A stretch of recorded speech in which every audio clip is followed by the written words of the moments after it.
हरियाणा भाजपा के ये कद्दावर नेता हैं, प्रदेशाध्यक्ष की ये जिम्मेदारी निभा चुके हैं। जाट समुदाय से इस नेता का नाता है और लाल रंग के बाल इनकी खास पहचान है।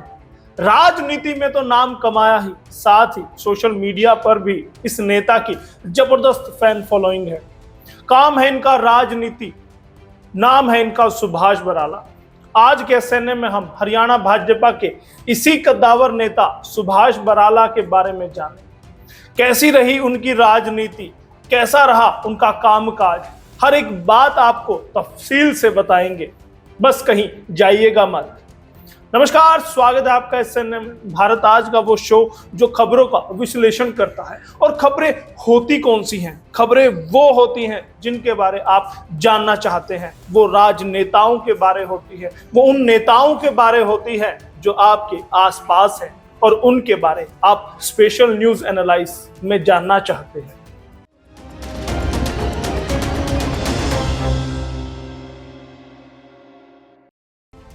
सुभाष बराला का जन्म 5 दिसंबर 1967 में हरियाणा के फतेहाबाद जिले के डांगरा गांव में हुआ था।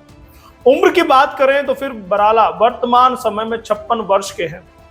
इनके पिता का नाम रामनाथ है। सुभाष बराला शादीशुदा हैं और इनकी पत्नी का नाम दर्शना है। बराला का एक बेटा भी है जिसका नाम विकास बराला है, जिस पर इस एसएनए में हम बिल्कुल भी बात नहीं करेंगे। सुभाष बराला की पढ़ाई लिखाई, हरियाणा के भाजपा का ये नेता पढ़ाई लिखाई में अव्वल रहा है। स्कूली पढ़ाई के बाद आगे की पढ़ाई के लिए वे दक्षिण भारत के राज्य यानी बेंगलुरु में यानी बेंगलोर गए, जहां उन्होंने HMS पॉलिटेक्निक कॉलेज से पढ़ाई की। बराला ने सिविल इंजीनियरिंग में डिप्लोमा किया। इसके साथ ही एग्रीकल्चर में भी डिप्लोमा बराला ने किया हुआ है। बराला की राजनीति में थी दिलचस्पी। सुभाष बराला की राजनीति में शुरू से ही दिलचस्पी थी, तभी तो पढ़ाई पूरी हो जाने के बाद से वे राजनीति में जुड़े। आज जिस मुकाम पर हैं उससे तो हर कोई वाकिफ ही है। पीएम मोदी के करीबी हैं सुभाष बराला। बराला पीएम नरेंद्र मोदी यानी कि मुख्य प्रधानमंत्री नरेंद्र मोदी के बेहद करीब माने जाते हैं। नरेंद्र मोदी के नेतृत्व में ही बराला ने राजनीति में प्रवेश किया था। उन्हीं के नेतृत्व में बराला ने हरियाणा भाजपा की कमान भी संभाली। पीएम मोदी से नजदीकी के चलते ही बराला को गुजरात में बनने वाले सरदार वल्लभ भाई पटेल स्टैच्यू ऑफ यूनिटी का प्रभारी बनाया गया था। साल 2000 में बने भाजयुमो के सचिव सुभाष बराला भाजयुमो यानी कि भारतीय जनता युवा मोर्चा के सचिव की कमान संभाल चुके हैं। बात साल 2000 की है जब बराला फतेहाबाद भाजयुमो के सचिव बने थे और यहीं से सक्रिय राजनीति की शुरुआत भी हुई थी। फिर साल 2002 में भाजयुमो का प्रदेशाध्यक्ष बनाया गया और फिर इसके बाद तो बराला ने फिर कभी पीछे मुड़कर देखा ही नहीं। लगातार भाजपा में वे आगे बढ़ते ही गए। फिर भाजपा किसान मोर्चा के भी बने अध्यक्ष। सुभाष बराला का कद भाजपा में लगातार बढ़ता ही जा रहा था।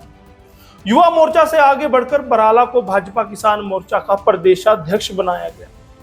लगातार 3 बार वे किसान मोर्चा के प्रदेशाध्यक्ष रहे, प्रेसिडेंट रहे। फिर उसके बाद कारवां आगे बढ़ा और बराला भाजपा के प्रदेश सचिव नियुक्त हुए हैं। 2012 में बने भाजपा प्रदेशाध्यक्ष। बहुत सारे लोगों को ये लगता है कि बराला 2016 में भाजपा के प्रदेशाध्यक्ष बने थे। अगर पूनम दुबे ये स्क्रिप्ट में ये लाइन नहीं लिखती तो शायद मुझे भी यही लगता कि वो 2016 में ही भाजपा के प्रदेशाध्यक्ष बने थे। लेकिन बता दूं मैं आपको, साल 2012 में बराला पहली बार भाजपा के प्रदेशाध्यक्ष बने थे।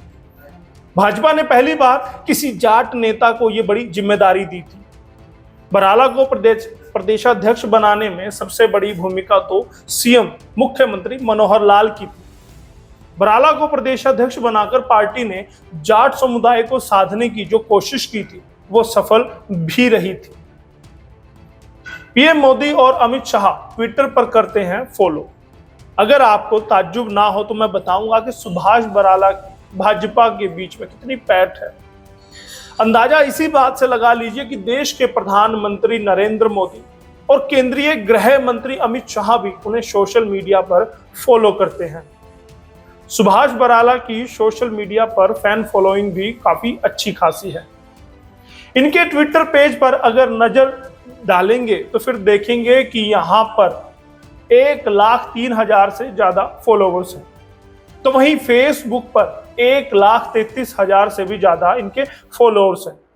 वैसे तो अगर किसी स्टार की, किसी सेलिब्रिटी की बात करें तो उनके मिलियंस में फॉलोवर्स होते हैं, लेकिन एक राजनेता के लिए इतने फॉलोवर्स होना बहुत बड़ी बात है, जबकि वो प्रदेश स्तरीय नेता हो। टोहाना विधानसभा में खिलाया था पहली बार कमल। बराला ने भाजपा के लिए पहली बार टोहाना विधानसभा में कमल का फूल खिलाया, यानी कि भाजपा को वहां से जीत दिलाई। बता दें कि टोहाना विधानसभा सीट फतेहाबाद जिले के अंडर आती है, तहत आती है, और इस सीट पर ज्यादातर कांग्रेस, जनता पार्टी, समता पार्टी, इनेलो पार्टी का दबदबा रहा। अब समता पार्टी से पूनम दुबे का क्या मतलब था, ये मेरी समझ से परे है, लेकिन आप मान लीजिए। लेकिन सुभाष बराला की बदौलत पहली बार साल 2014 के चुनाव में भाजपा का कमल खिला, यानी भाजपा ने टोहाना में अपनी उपस्थिति दर्ज करा दी। और उसके सूत्रधार कौन थे? सुभाष बराला। इसीलिए लगातार भाजपा में उनका कद बढ़ता गया। 49,000 से ज्यादा मिले थे वोट। सुभाष बराला ने जब 2014 का चुनाव लड़ा तब उन्हें टोहाना सीट से भारी भरकम वोट प्राप्त हुए थे। इस सीट पर बराला को 49,000 से ज्यादा वोट मिले थे।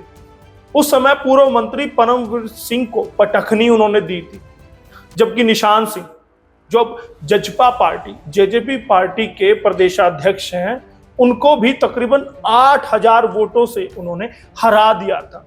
यानी कि बड़े बड़े धुरंधरों को धूल चटाकर वो जीत दर्ज कर गए थे। भाजपा के प्रदेशाध्यक्ष की संभाली जिम्मेदारी सुभाष बराला ने, जैसा कि मैंने पहले भी बताया, हरियाणा भाजपा के सबसे अहम पद की जिम्मेदारी संभाली थी। साल 2014 में बराला जब चुनाव जीत कर आए थे तब भाजपा ने उन्हें हरियाणा भाजपा का प्रदेशाध्यक्ष, यानी कि प्रधान प्रदेश का नियुक्त किया था भाजपा का। बता दें कि बराला को हरियाणा कैबिनेट में जगह नहीं मिल पाई थी, तो उनको इस तरह से, मतलब इस तरह से भाजपा ने उनको एडजस्ट किया था। यानी भाजपा ने इग्नोर नहीं किया, पार्टी में सबसे अहम जिम्मेदारी उनको दे डाली थी, क्योंकि वो मंत्री नहीं बने थे। फिर यूं कहें कि पार्टी के सबसे ऊंचे पद पर विराजमान हुए थे सुभाष बराला। फिर वक्त आया, हमेशा इंसान का एक डाउनफॉल भी आता है, जब आदमी चढ़ता है तो वो उतरता भी है। फिर वक्त आया 2019 का। 2019 में दोबारा चुनाव लड़ने का उनको मौका दिया गया, क्योंकि उनकी चढ़ाई खूब थी, उनका रुतबा खूब था। सुभाष बराला ने कामकाज को अहम मानते हुए दोबारा से चुनाव लड़ा। भाजपा ने दोबारा से चुनाव लड़ने का मौका दिया। साल 2019 के विधानसभा चुनाव के दौरान बराला को दोबारा से टोहाना सीट पर मौका मिला। लेकिन कहते हैं ना कि समय से पहले भाग्य से ज्यादा किसी को कुछ नहीं मिलता। सुभाष बराला के साथ भी ऐसा ही कुछ हुआ, और फिर 2019 के चुनाव को जीतने की कोशिश के दौरान वो चुनाव हार गए, वो चुनाव जीत नहीं सके। उनको भारतीय जनता पार्टी को जजपा के उम्मीदवार देवेंद्र बबली, जो अब पंचायत मंत्री हैं, उन्होंने हरा दिया। सार्वजनिक उपक्रम ब्यूरो के चेयरमैन बने सुभाष बराला। बेशक साल 2019 का चुनाव सुभाष बराला हार गए हो, लेकिन यहां से बराला का एक और नया सफर शुरू होता है। हरियाणा भाजपा ने बराला को फिर से एक नई जिम्मेदारी दे दी।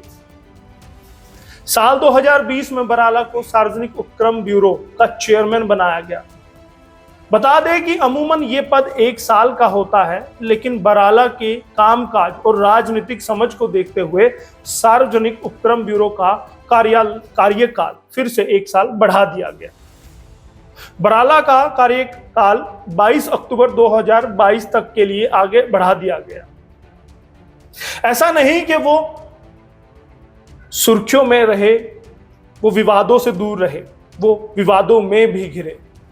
फिटनेस चैलेंज को लेकर बटोरी थी सुर्खियां। भाजपा नेता सुभाष बराला वैसे तो अक्सर सुर्खियों में बने रहते ही हैं, लेकिन एक फिटनेस चैलेंज को लेकर भी वे चर्चा का कारण बने थे।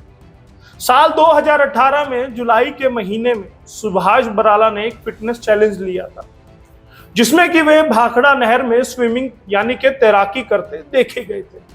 उसका वीडियो बना, वीडियो वायरल हुआ, जिस पर विवाद हो गया।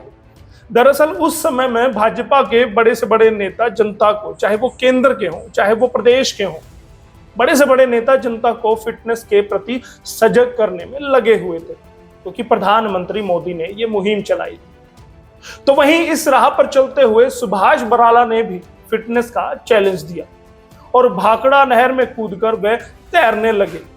सुभाष बराला ने तो वो फिटनेस चैलेंज नजरिए से लिया था कि वो चैलेंज है, लेकिन फिर भी वो विवादों का कारण बना। तो कितना आप सुभाष बराला के बारे आज से पहले जानते थे और कितना इस एसएनए में आपने जाना, हमें जरूर बताइएगा।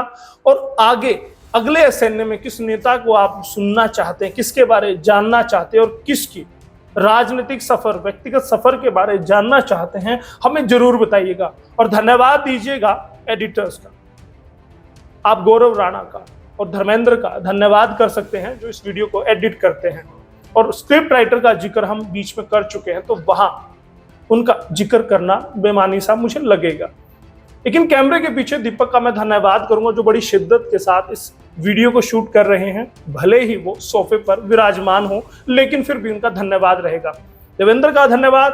देवेंद्र शास्त्री वो व्यक्ति है जो हमारे वीडियोस को 4 चांद लगाने का काम करता है, क्योंकि थंबनेल से लेके अपलोडेशन तक का सारा काम वो और उनकी टीम करती है। तो वो भी धन्यवाद के पात्र हैं। और धन्यवाद दे सकते हैं कैमरे पर जो व्यक्ति आपको ये रिपोर्ट पढ़कर सुना रहा है, यशपाल कंचन, उनको भी धन्यवाद दे सकते हैं। बहुत बहुत धन्यवाद एसएनए के लिए। मैं यशपाल कंचन, हरियाणा आज, भारत आज के।